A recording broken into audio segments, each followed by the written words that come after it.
Hello, this is an answer to the Bodbari question, the follow-up question. Very nice question, as was the first. The question is, so when did people in America start spending that money that they were saving? Um, Not my area of expertise. I can only tell you the way that I understand the story right now. And the hope is that somebody along the way would be able to give you a different answer. Um, so, even though I don't know the answer, it's long-winded as hell. But here we go. Um, think first about doing this exercise, and I mean, listen to the instructions, pause this, and then try it out just to see if it works. Here's the exercise. Divide American history or U.S. history into three sections. From the beginning to the Civil War, from the Civil War to World War I, World War I to the present. Now, the times are different. The amount of time in between each one is different. Name 5 presidents from the first period, that is, from the American Revolution to the Civil War. And then name 5 presidents from World War I. You could probably even do World War II if you want it, to the present.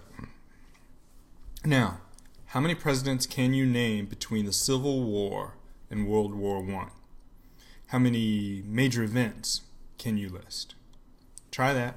Just try it. What the hell you got to lose? It's not like you're sitting in a classroom. Pause this. Just give it a shot.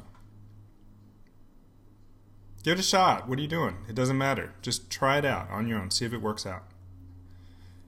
Okay, so assuming you did that, and of course I totally believe you did, it should go like this. It'll be easier to do the first period and the third period, but there'll be a hole in your learning. Oftentimes in American history classes, you'll leave American History 1 at the Civil War, maybe as far as the Great Compromise of 1877, and then you'll pick it up in a fuzzy way right around World War I when they start in the next semester or the next year. But what you don't get is a great deal of information about really anywhere from the 1850s, except for the Civil War, all the way to 1910, something like that.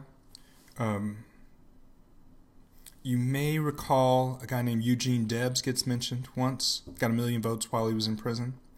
What they don't tell you is that during that time period, a few things are happening. One, there's a number of bank panics. Runs on the bank, people don't trust that their money is going to be there. And there's sort of economically, this goes along with what Marx suggested would happen, that capitalism through overproduction and underconsumption would eat itself, and this would culminate in a revolution. Now, people were reading that, and you're watching the bank panics come about, and it looks like he's not necessarily wrong. After World War I, a particularly gruesome affair, the soldiers came back to nothing of what you would know now. No GI Bill, no educational system. You have to remember that federal income taxes, I don't think come along until sometime in the decade of the 1910s. Things you see as a safety net, Social Security, real public education, healthcare even prior to what's happened. None of that stuff is there. When those soldiers go off and fight a very terrible war, they come back, and all that's happened is that they're older, more broken, and more scarred. Their opportunities are not great. And they're pissed. And what you get is a lot of rioting going on. Okay, so all of this stuff now. Coming out of that and going into the Great Depression reinforces the notion that Marx is right. How do you then avoid the revolution?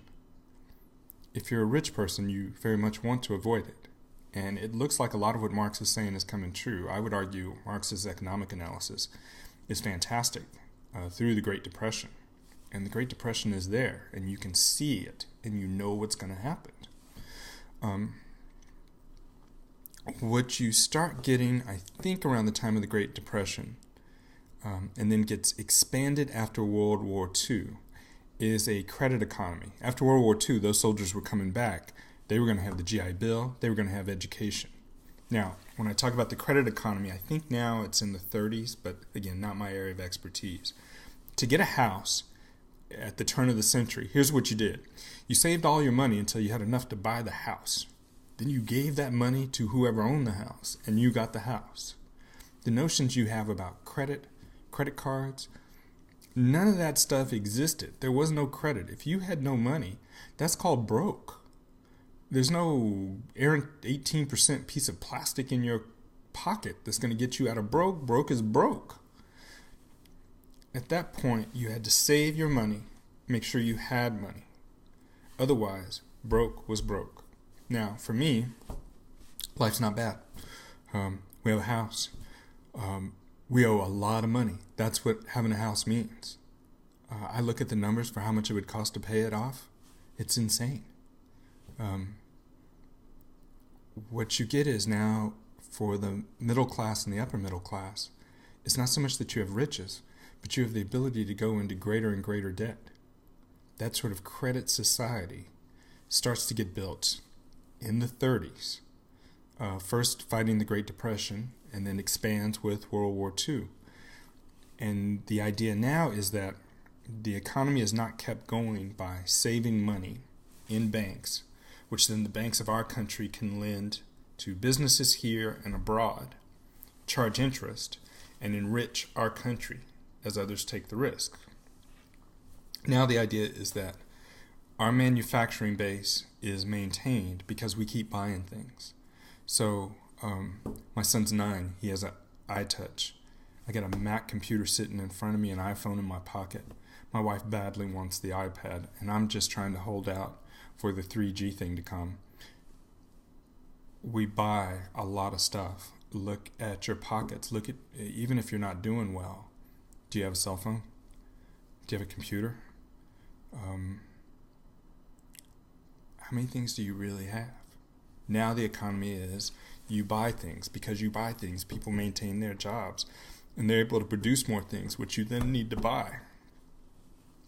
That transition comes from an understanding that economically we were going to a point where capitalism was going to eat itself. And if you didn't give the middle class a way to buy stuff, to feel like they had something, they weren't going to buy into your economic system. And so what you give those people, again, you don't give them capital, you don't give them property, you give them credit. Oh, and by the way, once they're in debt, they're the best little workers you ever saw. Because once you owe for your house, you can't just go tell your boss, go to hell. You got to get up and you got to go to work. That is success. Okay.